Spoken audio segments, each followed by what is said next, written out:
What's going on, everyone? What I'm about to tell you about XRP has been hidden in boardrooms, whispered between central banks, buried under years of denial until right now. Because after what we go over here today, and after you understand what is happening with XRP and what is happening on Wall Street, one thing becomes very clear. XRP's institutional era isn't coming. It has already begun. And if you miss these next 10 to 15 minutes, you'll never fully understand how deep this actually goes. There's an account called Lord Belgrave, and he recently put out a detailed thread. We're going to walk through it together.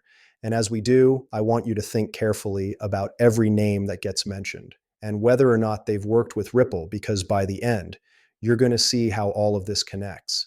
He says that back in 2019, he was sitting inside a consultant room within the Bank of England's Threadneedle Street complex. The kind of room where the clock ticks too loudly and every chair feels like it was placed with purpose. Across from him sat representatives from some of the biggest financial institutions on the planet: Barclays, Santander, Deutsche Bank, BNP Paribas, a policy advisor from the ECB, and yes, Ripple's institutional strategy team themselves. No retail noise, no hype. This was real conversation, the conversation behind the conversations. A confidential briefing pack was slid across the table. Inside, it was a proposal so bold, so far ahead of its time that it felt like reading the future. Ripple intended to introduce a euro-backed stablecoin built specifically for institutional settlement, designed to plug directly into the European financial system. Not a retail token, not a dollar store stablecoin. A programmable, fully collateralized settlement instrument with mandatory central bank visibility, built to interface directly with the XRP ledger. And the moment those words were spoken, the room changed. Deutsche Bank's treasury team immediately began running liquidity compression models. Barclays started breaking down intraday funding cycles. BNP Paribas realized they could unwind their dependency on expensive Nostro accounts and the ECB representative. He was already mapping interoperability with Target 2 and the future architecture of wholesale central bank digital currencies. The economics were staggering: reduced counterparty exposure, reduced capital drag, near zero operational cost, real-time reconciliation across correspondent banks, a unified settlement layer across Europe.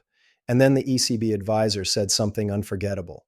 If a euro-backed digital instrument aligns with supervisory architecture, it becomes Europe's default settlement rail, not by mandate, but by efficiency. And that was the moment it all clicked. Europe already understood where the world was heading. Ripple understood it too. And today, for the first time, Wall Street is finally waking up to the exact same reality. Now, before we go any further, this is exactly why positioning matters. Not when CNBC tells you, not when everyone agrees, but when signals like this start lining up quietly behind the scenes. That's the entire philosophy behind the 100x Club. Inside, members get exclusive weekly stock alerts for potential 100x opportunities, crypto insider alerts, and a millionaire mindset designed to help you build real generational wealth. We focus on top 1% positioning strategies, the proven 100 stock formula, and frameworks built to help you truly 100x your wealth over time. Not hype, but strategy. If that sounds like the kind of edge you want, it's all linked in the pinned comment below. Now let's keep going, because this is where things get serious. Franklin Templeton, a $1.5 trillion asset manager, dropped a bombshell. They stated that up to $2.3 trillion in global liquidity is preparing to rotate into digital assets as institutional rails mature. And for the first time ever, they placed XRP in the same category as Bitcoin and Ethereum as a prime beneficiary. That is historic. Why? Because until now, XRP lived outside the traditional investment universe. It wasn't in ETFs. It wasn't in retirement accounts. It wasn't accessible through institutional-grade products. XRP existed on the sidelines despite being built for institutions from day one. But now everything has changed. XRP ETFs are live. Institutional rails exist. Compliance has been locked down post-2023. Settlement utility is proven. And we're about to hear directly from Franklin Templeton themselves, where they openly state they've been working with Ripple for years, starting in Asia. Continuing in this article, Wall Street allocators, the people who move billions with a keynote, are finally looking at XRP as a real settlement asset. Franklin Templeton's thesis is simple but powerful. Monetary conditions are set to loosen. Capital will rotate out of bonds and debt-based assets. That $2.3 trillion becomes available and ETFs become the gateway. And now XRP sits inside those gateways. In just the first couple of weeks, less than 2 weeks actually, ETF issuers have absorbed hundreds of millions of dollars in assets under management. Retail demand and institutional demand are aligned for the first time ever. And millions, soon billions of XRP have been removed from liquid supply. Here's the part almost nobody is talking about. Bitcoin's ETF surge happened because of narrative dominance. First mover, digital gold, store of value. But XRP has utility dominance. Bitcoin does not. XRP has a smaller circulating supply, real world throughput, regulatory clarity, ISO 2022 alignment and settlement speed that Wall Street actually needs. Wall Street doesn't need a store of value. They need a settlement engine. And that is exactly where XRP sits today. If ETF inflows scale anything like they did for Bitcoin, the impact on XRP is going to be far more violent. And I don't say that lightly, because XRP's market structure, its circulating supply dynamics, and its utility profile are completely different. But understand this, what we just covered was only the opening shot, because where we go next is an interview from Franklin Templeton that takes this from speculative to confirmed. They openly talk about working with Ripple for quite some time. They talk about how it started in Asia. They talk about how they understand exactly what's happening and where this entire space is going. And most importantly, they talk about that $2.3 trillion in potential inflows. Now, I want everyone to remember something. Before ETFs, Bitcoin was positioned as digital gold. Ethereum was digital tech infrastructure.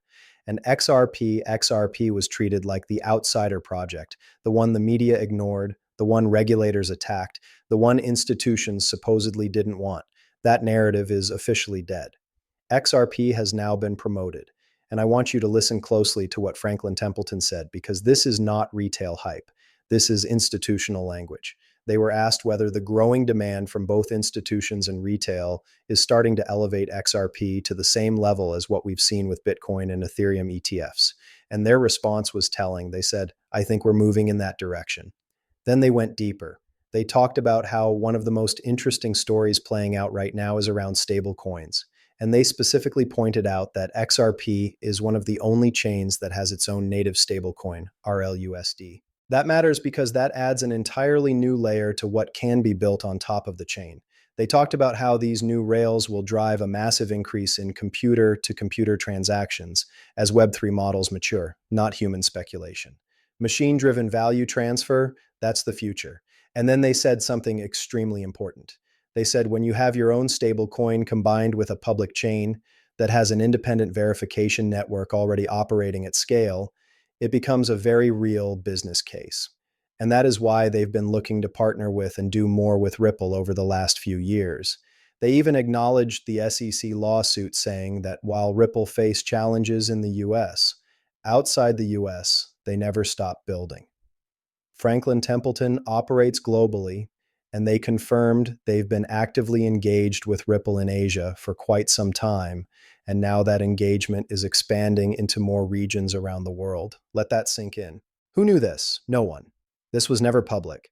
Ripple has been working with one of the largest asset managers on Earth behind closed doors under NDA for years. And remember, during the Ripple versus SEC lawsuit, it was revealed that there were over 1,000 sane NDAs tied to Ripple. We didn't know the names. Now, we know at least one for sure, Franklin Templeton, and I can promise you they're not the only one. But the next report takes this from interesting to completely undeniable, because this comes from Wisdom Re. If you don't know who Wisdom Re is, understand this. They are one of the largest ETF providers in the world, and their latest shock report confirmed what insiders have quietly known for years. XRP is the only digital asset showing consistent institutional demand across every major global region. Let's break down the numbers. Europe first. Europe is the most conservative financial market on Earth. They move slowly. They don't chase hype. And this year alone, Europe has seen $549 million flow into XRP products. That number has tripled Ethereum. And XRP has brought in more capital than every other altcoin combined except Bitcoin.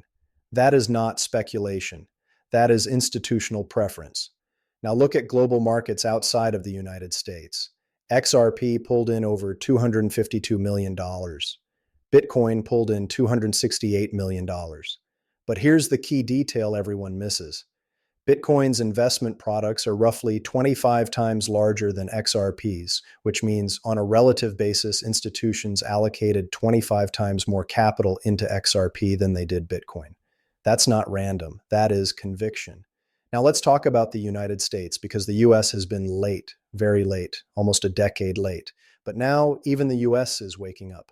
US markets saw over $241 million in XRP inflows, more than Solana, more than every other altcoin in its category. And here's the kicker. This happened during a month where Bitcoin and Ethereum lost a combined $6.44 billion. Institutions were selling everything except XRP.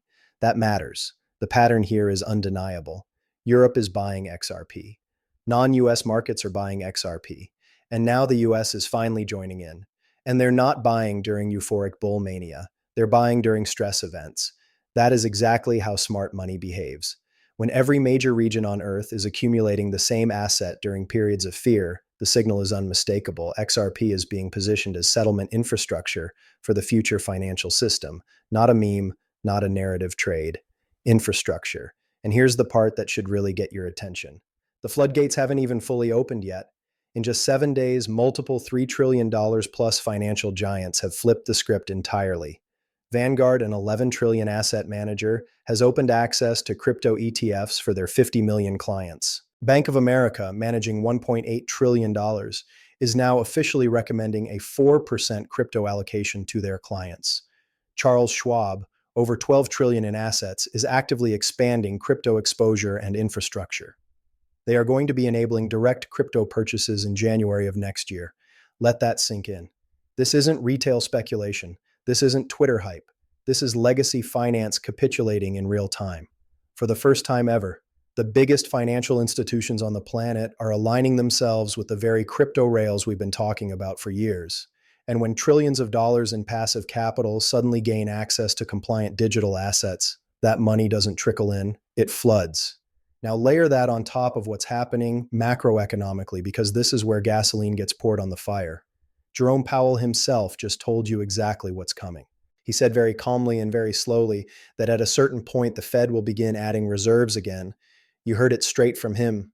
Balance sheet frozen for now. Mortgage-backed securities roll off and get reinvested into treasuries. Reserves shrink temporarily. But eventually, and this is the key phrase, reserves will need to start growing again to keep up with the banking system and the economy. Translation: quantitative easing, fresh liquidity, more money entering the system. And every single time this happens throughout history, risk assets run.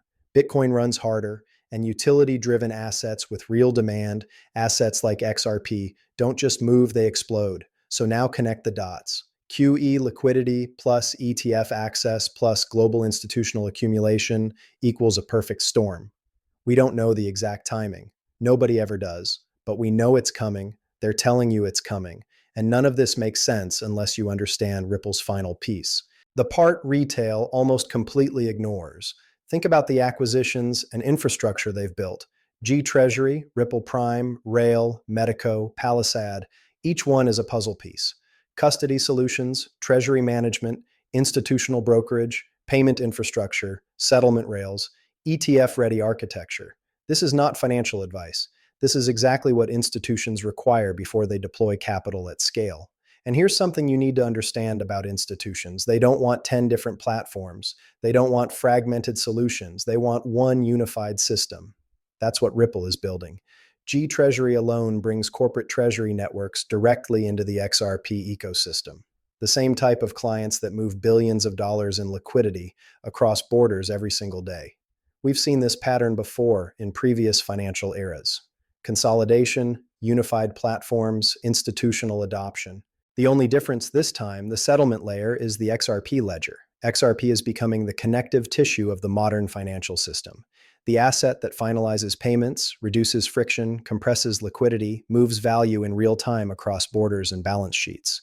And the people who stare at the chart every day, every hour, every minute, saying nothing's happening are missing the entire architecture being built underneath. Institutions see it. I've been here 8 years, 8 years, and I've never been more bullish on XRP than I am right now. This isn't theory. This is observable, measurable institutional behavior unfolding in real time. We are watching the institutional era of XRP begin.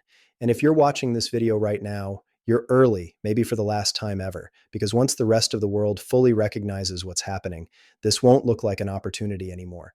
Before you go, this is exactly why communities like the 100X Club exist. While most people react late, members focus on positioning early through exclusive weekly stock alerts for potential 100X opportunities, crypto insider alerts, millionaire mindset frameworks, top 1% positioning strategies, and the proven 100 stock formula designed to help you build real generational wealth.